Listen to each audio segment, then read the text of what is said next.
c'est bon. Citoyens, citoyennes, étrangers, étrangères, Facebookers, Facebookeuses. Déjà, au cas où, pour les personnes qui aiment bien critiquer lorsqu'on a une capuche, il pleut. Donc je suis capuché les yeux, c'est parce qu'il pleut. Nous sommes en plein cœur de Paris, à Barbès.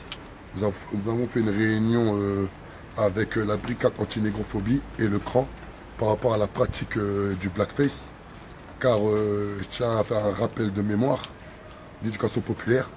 C'est que le blackface a été créé exactement en 1441 au Portugal lors de l'esclavage colonial pour déshumaniser les personnes de couleur noire afin de les mettre sur les champs de coton. De là, exactement en 1820, c'est rentré dans les mœurs de la comédie, dont il y a eu un acteur très important qui s'appelle Jim Crow, qui était une star du blackface, qui a porté la loi de la ségrégation raciale aux États-Unis. Exactement en 1950, lors des droits civiques, des mobilisations des droits civiques des personnes de couleur noire aux États-Unis, le blackface a été interdit aux États-Unis. Aujourd'hui, en 2018, on parle encore du blackface au festival de Dunkerque. Nous ne sommes pas contre le carnaval de Dunkerque. Nous ne sommes pas contre le carnaval de Dunkerque. Là, je m'adresse à toutes les personnes de Dunkerque.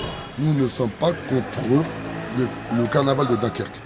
Nous ne sommes pas contre la fête des Noirs qui va être mise en place exactement le 10 mars. Désolé, on est un peu fatigué, on a fait une grosse réunion, donc désolé.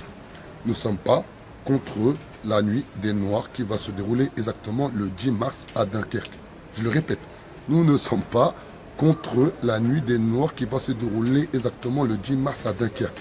Nous sommes contre la pratique du blackface. La pratique du blackface est un acte raciste. La pratique du blackface, c'est un acte raciste. Se grimer la peau en noir est un acte raciste. Maintenant, je parle à titre personnel.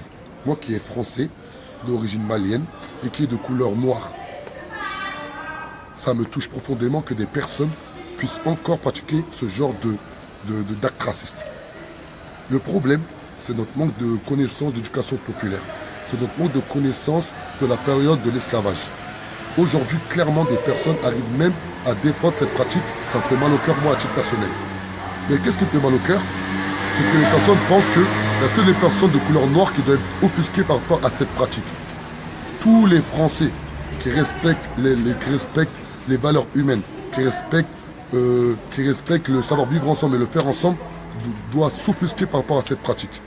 Maintenant, je vous invite tous, vous allez sur Google, vous tapez « grimage de la peau noire ». Vous allez voir tous les textes qui parlent de propos du blackface. Vous allez être choqués. Cette pratique en France, on en parle depuis des années.